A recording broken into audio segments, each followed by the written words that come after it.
sorry, yeah, I started recording. So you can see here,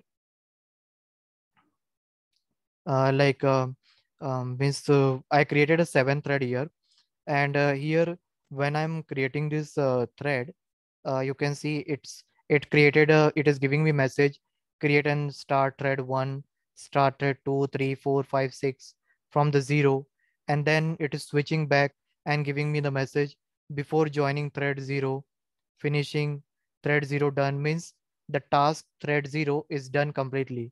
Now here the question is, you're just saying that thread 0, 1, 2, 3 are done, but what about the subtask? Now it depends on you what thread you wanted to do inside this index. Okay, inside this you can do several operation, like for example, one thread is doing addition, another thread is doing subtraction, another thread is doing multiplication. So based on your requirement you can modify your code. I'm just given you one example how multiple thread you can create it, and how you can divide the task in between them, and finally you can come to the result. You can see here thread 0 is done, means before switching back to the thread 1, thread 0 they have completed. Now thread 1 is done, now they will going to move to thread 2. So like this it happens. So this is called as a multi-threading. So in multi-threading, what I said you, in multi-threading we divide our task, and that's why the threading is called as a single lightweight unit of program. What do you mean by this? Thread is very light to handle and it does not put a burden on your system. अगर आप लोग ने gaming किया होगा, if you are gaming programming की होगी, या like if you have a like अगर कोई हैवीली टास्क किया होगा, मे बी गेमिंग से रिस्पेक्ट में, या कोई प्रोजेक्ट किया होगा, सो आप लोग को मालूम होगा कि like system is completely get burdened when you run this like a large size data, or when you run a gaming software on your system. वो क्यों होता है? because you doesn't having that much configuration. So in that case, अब ये जो हम program run करते हैं जावा में और पाइथन में, this program is actually a software only. When you combine all the program together, it become a software.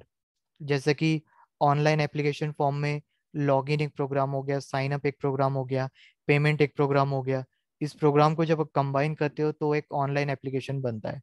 Similarly यहाँ पे भी when you combine all this program together, it becomes software. So why not to handle a single program, you use this thread concept. So that's the reason when you use this thread concept, it will going to, when you use this thread concept,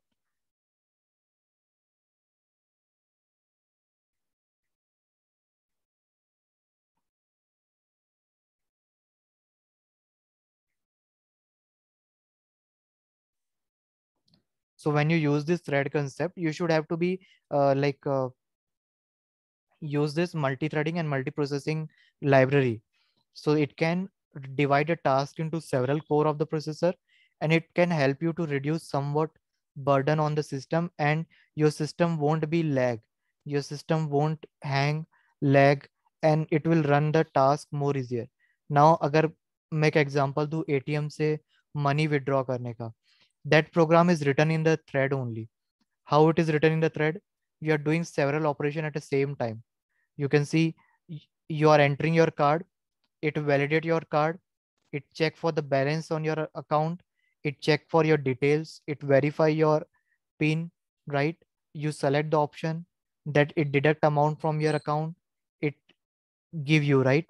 Are you, is it clear, Arush? Sorry, Tejas and ma'am, is it clear to you? Yeah. Yes.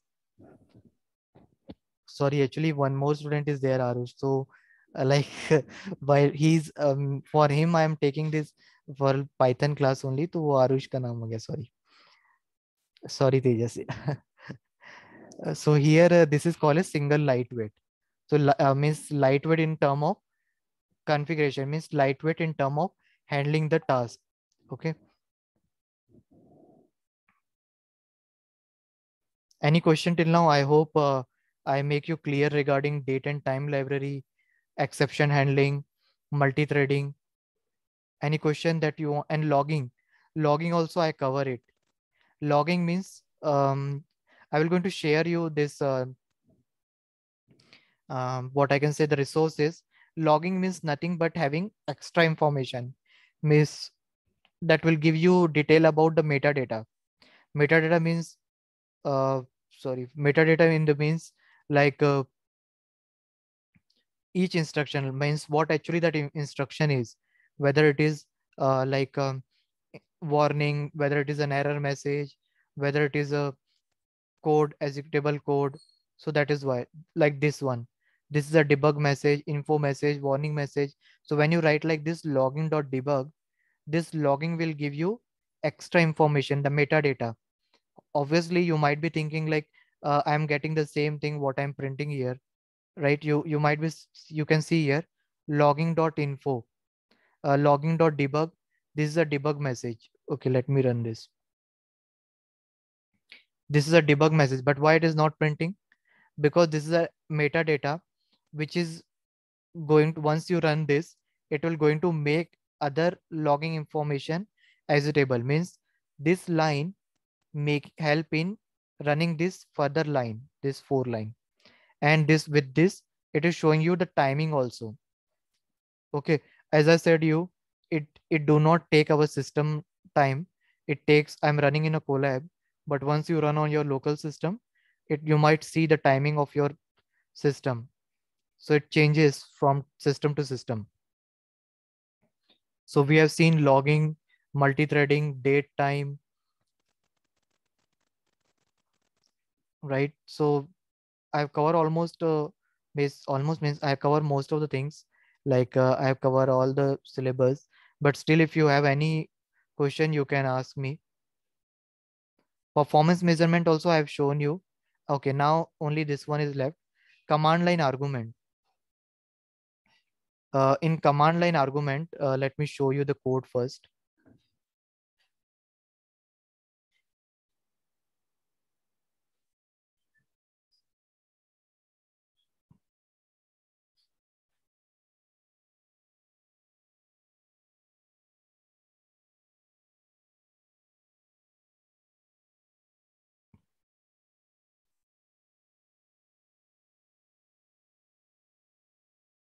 Could you send me the resource, the real Python one? Yes, I will share with you. Just give a minute. Let me check. Okay, in 3D object, I kept it on. Yeah, inside Tejas folder. Yeah. Let me show you what is a command line argument. Command line argument, in short, I say you can send it with your executable line only, whatever the argument you wanted to pass. Okay, let me show you the code.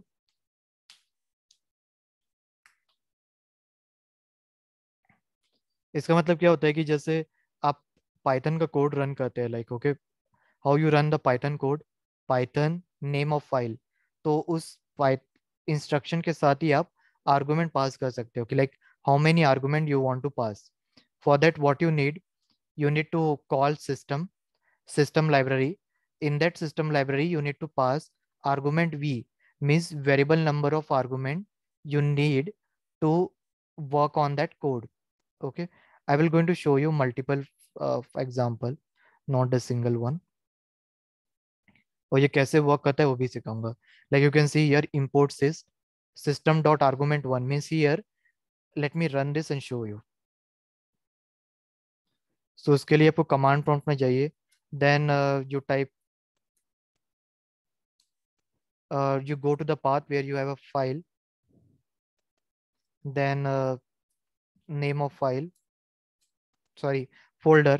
Inside that folder you pass the file add.py. अब इस instruction पे ही आप argument पास कर सकते हो, instead of passing on the screen or like a console, you can pass it here only. You can see addition is 3. How I did this, you can check it here. Import system. This system will going to accept integer input system dot argument v, which is variable argument. 1 means you are passing it here. In Java, string argument args, we write public static void main and string argument.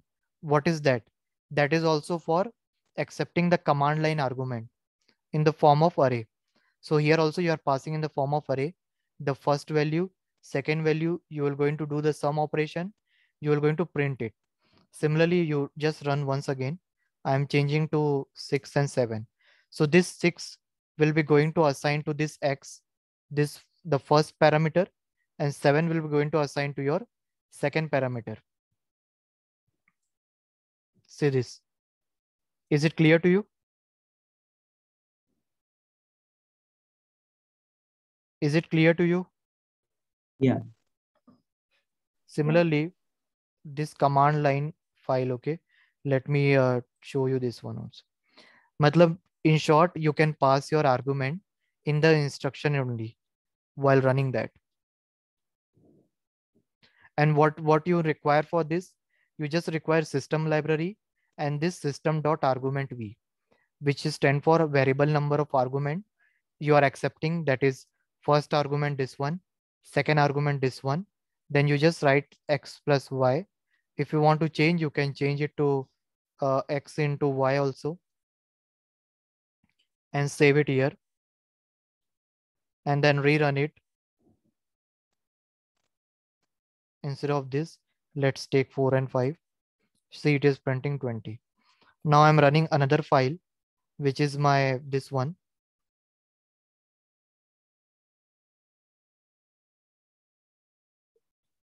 This file here, what I'm doing, I'm first printing the number of argument I accepted. Okay, and then I will going to print this argument. You can see here, this line will going to tell you how many number of argument you are accepting based on this length function system dot argument, and then it is going to print those argument. How I'll do that? See, Python, name of file,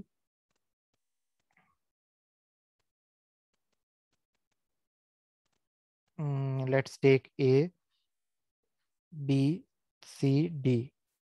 Oh, sorry. Okay, I think it is not in this part. Is it not file? Okay, sorry. I have not added .py. See, it is showing one argument. Why? Because I have not passed anything here. So it's taking empty as a single argument. But in case if I pass here, okay, this .py, A, D, C, V, you can see 6 argument. Why it's taking 6 argument? It's including the space also. This it's space as well as this name of the file. Okay, so you can see the name of file is one of the argument. Why it's taking that? Because here I am added string dot system dot argument. So this, the name of file is accepting as one argument, and then whatever you pass it. So this is way you can process your input in the instruction only. You can pass your input on the same line of the code. And as I said you, this file name is accepting as an argument, and then whatever you are passing here. Now, if you change it, instead of this, you pass only 2, it will going to show you 3 because it is accepting space, and or it can be accepting the file name. So it is accepting 3 because right now it is accepting the file name. You can try with a space also, and you can try with a different operation. If you want to work with array, if you want to work with the list, you can also do it here.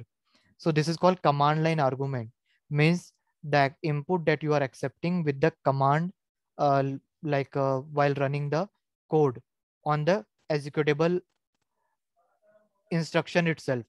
Okay, is it clear to you? Yes. So like this, we have completed this topic. But still, I will say you, if you need anything that you might not clear, you want to ask me, please feel free to ask. Okay, I will conduct the session and I will make you understand.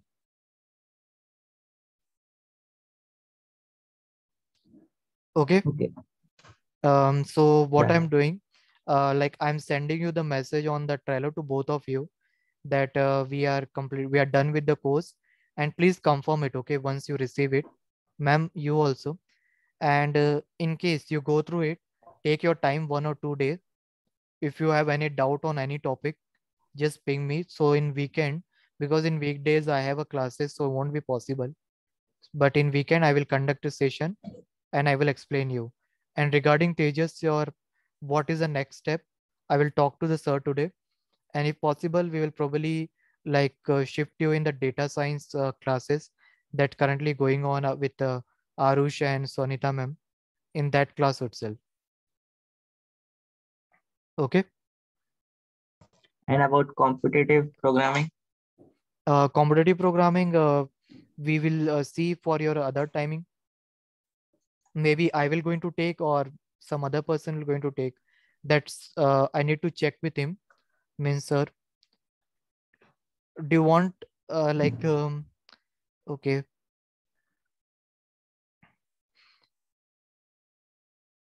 So I'm sending the confirmation message on the Trello. Will you confirm it? Yeah. Okay. Yes. Okay. Yeah. Okay then. So we will meet for your Tejas. I will talk to the sir and we schedule a class. And ma'am, just go through this whatever I covered. I will going to share the code also by today.